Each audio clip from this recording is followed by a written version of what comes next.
প্যারেন্টসের একটা ভুল ধারণা থাকতে পারে, কম্পিউটার গেম খেলতে খেলতে ছেলেরা মেয়েরা একটু অন্যরকম হয়ে যাচ্ছে। এটাকে যখন আমরা প্রাতিষ্ঠানিক রূপ দিব তাহলে কিন্তু আমরা তখন প্যারেন্টসে ভাবে না এটাতে ভালো কিছু আছে। আসসালামু আলাইকুম ভাইয়া, আপনি আসলে আমাদেরকে বলবেন যে বর্তমানে বাংলাদেশের গেমিং ইন্ডাস্ট্রিতে বাংলাদেশ কোন লেভেলে আছে? ধন্যবাদ জানাই সবাইকে। এবং আজকে আপনি যে ছোট্ট আকারে আমাদেরকে নিয়ে একটু পরিকল্পনা করছেন, এই জন্য আমি স্মার্ট টেকনোলজি গিগাবাইটের পক্ষ থেকে জানাই স্টেট ইউনিভার্সিটির সকল কর্মকর্তা এবং সকল স্টুডেন্টকে আন্তরিক শুভেচ্ছা এবং অভিনন্দন। ই স্পোর্টস একটা বড় কার্নিভেল 2025, এটা আগামী এপ্রিল মাসে হতে যাচ্ছে বিআইসিসিতে। তো সেটাকে সামনে রেখে আমরা আসলে ই স্পোর্টসকে বাংলাদেশে একটা বড় রূপ দিতে চাচ্ছি। আর এই রূপটা দিতে গিয়ে আমরা অনেক ধরনের কোশ্চেনের সম্মুখীন হই। আসলে এটা অনেক পজিটিভ বলে আমি মনে করি। আর কোশ্চেন থাকলে উত্তর দেওয়াটা সহজ হয়। এখানে দুইটা খুব ইম্পর্টেন্ট কোশ্চেন, যে কেন বা ই স্পোর্টস আজকে পিছিয়ে বাংলাদেশে। এটার একতম কারণ আমি মনে করতেছি এটাকে প্রাতিষ্ঠানিকভাবে স্বীকৃতি না দেওয়া, এবং এটাকে আমরা যদি সবাই একটা স্পোর্টস যে একটা খেলা, এই খেলার রূপে নিয়ে আসতে পারলে এটাকে আরও ভালো একটা অবস্থান আমরা নিতে পারবো। এবং সবার ভিতরে যে কিছু ভুল ধারণা আছে, যেমন প্যারেন্টসের একটা ভুল ধারণা থাকতে পারে, কম্পিউটার গেম খেলতে খেলতে ছেলেরা মেয়েরা একটু অন্যরকম হয়ে যাচ্ছে। তাই এরকম আমরা আসলে এত কম্পিউটার সামনে বসে থাকা সেই অনেক কিছু চাচ্ছি না।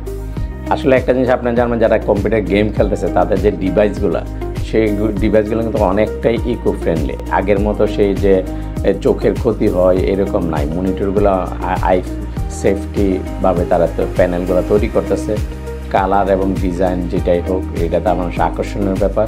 তাই এই জিনিসগুলো নিয়ে যারা গেম খেলতেছে তাদের কিন্তু এই ক্ষতি করার জিনিসটা অনেকটা কমে আসতেছে। এটাকে যখন আমরা প্রাতিষ্ঠানিক রূপ দিব তাহলে কিন্তু আমরা তখন প্যারেন্টসে ভাবে না এটাতে ভালো কিছু আছে।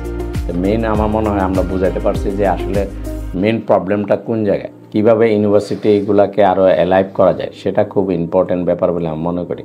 এই জন্য প্রত্যেকটা ইউনিভার্সিটি যদি আমরা মনে করি একটা স্পোর্টস সাবজেক্ট আমরা বের করতে পারি, তাই আমার মনে হয় যে যদি স্টেট ইউনিভার্সিটি এই সর্বপ্রথম এই উদ্যোগটা নেয় তাহলে আমার মনে হয় এটা একটা মাইলফল হয়ে থাকবে সবার জন্য। এবং একটা আমরা ওনার মাধ্যমে বাংলাদেশে ই স্পোর্টসের একটা প্রতিষ্ঠাতা হিসাবে আমরা দেখতে পারবো, রূপ দেখতে পারবো।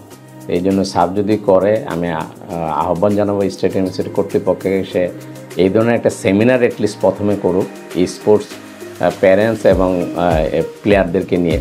তো আমরা গিগাবাইট তাদের পাশে থাকবো, তখন এর মাধ্যমে আমরা এই সূচনা শুরু করতে চাই।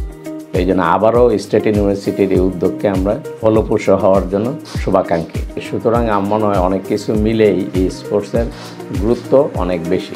এই জন্য আমরা আসলে এটাকে কীভাবে বাস্তবায়ন করা যায় এই লক্ষ্যে আমাদের পাশে দাঁড়ায় আসছে গিগাবাইটের সাথে স্টেট ইউনিভার্সিটি। আমি স্টেট ইউনিভার্সিটিকে আবারও ধন্যবাদ জানাই, তারা যে এই সুন্দর আমাদের সাথে একটা হাত বাড়াইছে। তো এই হাতটাকে আমরা যে মজবুত ধরতে পারি, আমার মনে হয় বাংলাদেশে প্রান্তে আমরা এই স্পোর্টসকে ছড়াই দিতে পারবো এই স্টেট ইউনিভার্সিটির মাধ্যমে।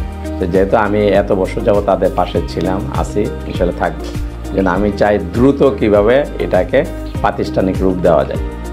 সবার প্রতি শুভকামনা রইল। Thank you.